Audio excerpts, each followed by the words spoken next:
Assalamualaikum, jumpa lagi PDPR Bahasa Melayu kita. Tajuk hari ini, soalan pemahaman. Baca bahan yang diberi dan jawab 3 soalan menggunakan ayat anda sendiri. Sebelum kita jawab soalan, kita lihat dulu bahan yang diberi. Okey, terdapat 2 bahan di sini. Bahan 1, petikan. Bahan 2, dia bagi gambar rajah. Okey, kita baca dulu bahan 1. Pemberi rasuah diibaratkan sebagai sampah masyarakat.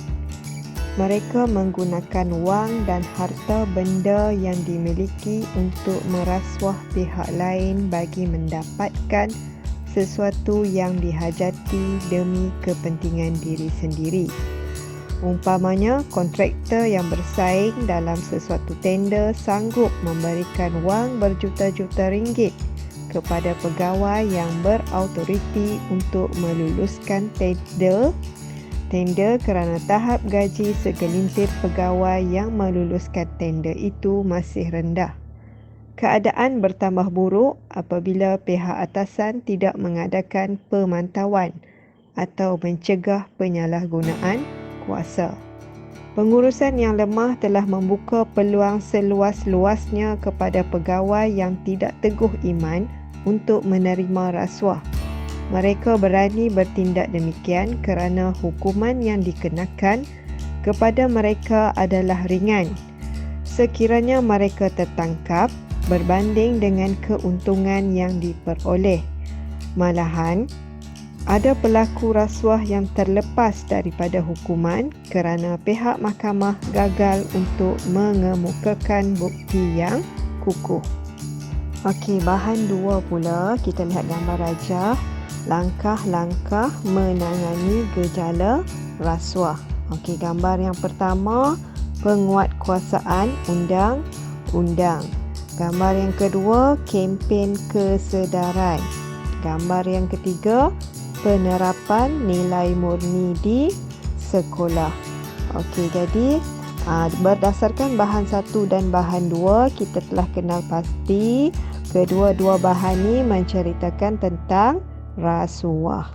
Seterusnya, kita jawab soalan pemahaman. Soalan 1, berdasarkan bahan 1, mengapakah pemberi rasuah dianggap sebagai sampah masyarakat? Untuk jawab soalan ni, kita tengok balik bahan 1, petikan 1, tengok ayat yang pertama tu. Pemberi rasuah diibaratkan sebagai sampah masyarakat.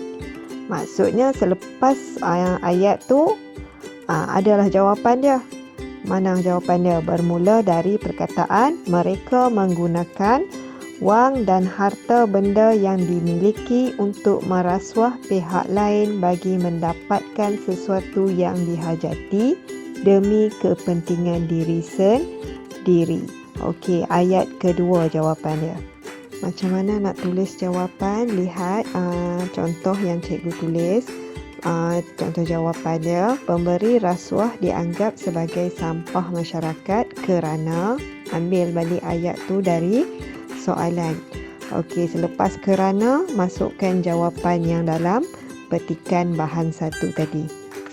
Soalan 2, berdasarkan bahan 2, bagaimanakah pihak sekolah dapat menerapkan nilai murni berkaitan dengan gejala rasuah kepada murid-murid?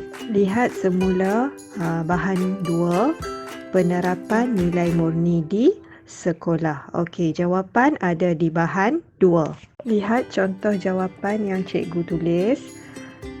Ayat mula nak jawab, ambil balik dari soalan bermula daripada pihak sekolah dapat menerapkan nilai murni berkaitan dengan gejala rasuah kepada murid dengan cara guru menerapkan perasaan benci akan rasuah. Selain itu, pihak sekolah mengadakan program anti rasuah seperti pameran dan kempen kesedaran. Seterusnya, soalan nombor 3, soalan kebat, soalan minta pendapat anda. Soalannya, perbuatan rasuah menimbulkan pelbagai kesan buruk kepada masyarakat dan negara.